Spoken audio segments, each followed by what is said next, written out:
Cette évolution, on le voit bien nous par rapport aussi aux enjeux en termes de milieu rural, c'est une évolution qui est quand même salutaire pour le milieu rural si on réussit bien tous les aspects gouvernance et proximité.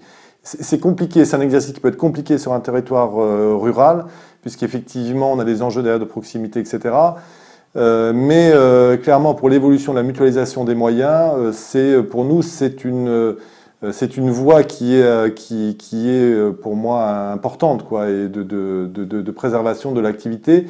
Mais il faut retrouver une identité. C'est-à-dire qu'il faut se reconstruire une identité, ce à quoi on travaille, et ça se construit dans le temps.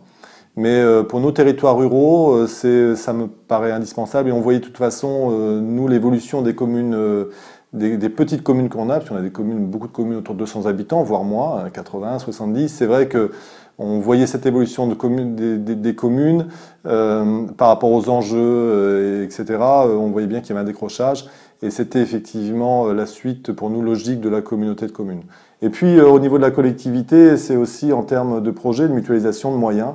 On le voit, c'est-à-dire que nous, clairement, depuis 2 ans, sur la capacité à faire des projets, sur des communes historiques qui n'avaient absolument pas la capacité auparavant, toutes seules, d'engager des projets de grande échelle ou de moyenne échelle.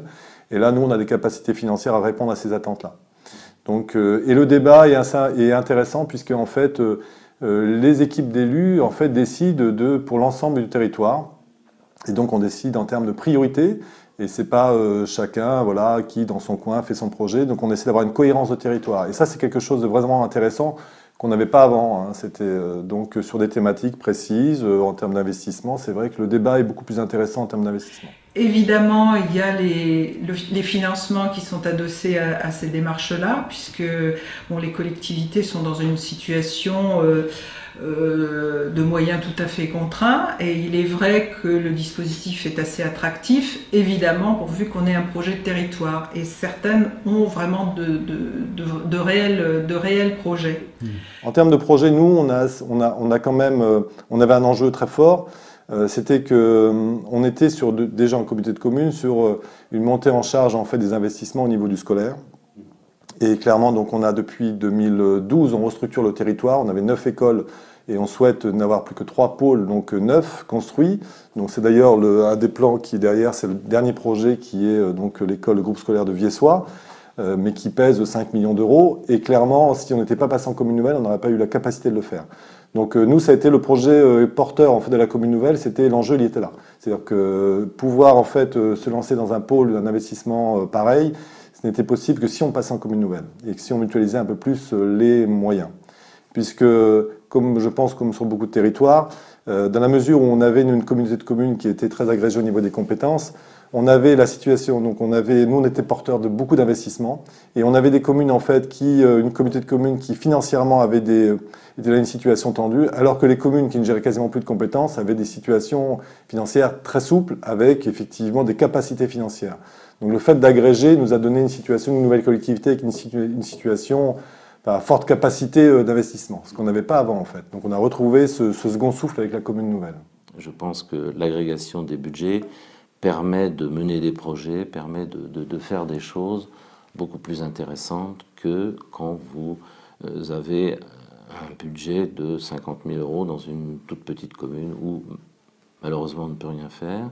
Et d'autre part, nous avions le projet de développer des écoles, en particulier une nouvelle école sur Viessois, pour enfin réussir à n'avoir que 3 écoles sur le site de Val d'Alière au lieu de 9, et d'avoir surtout des outils modernes, ce qui va être fait. Et je crois que sans une commune nouvelle, nous n'aurions pas réussi.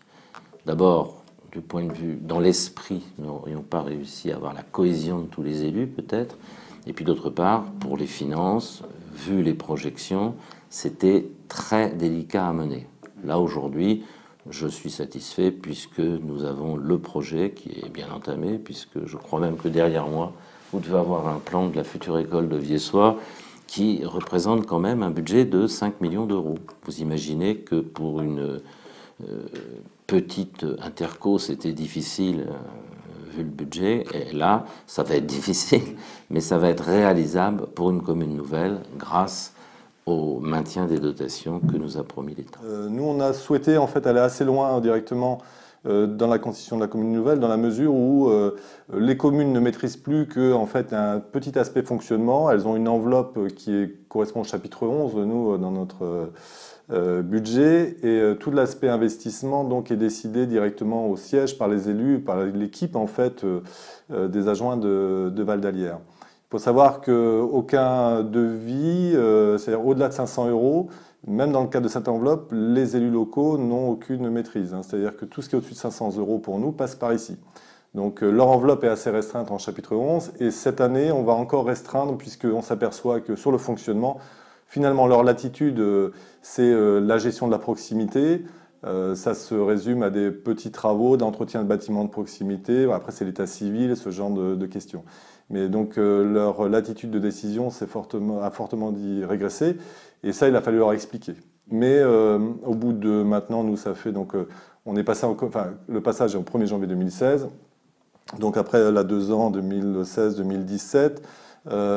Les choses en fait évoluent assez bien et ont été assez bien comprises en fait au final, puisque c'est effectivement dans l'intérêt collectif de mutualiser les moyens.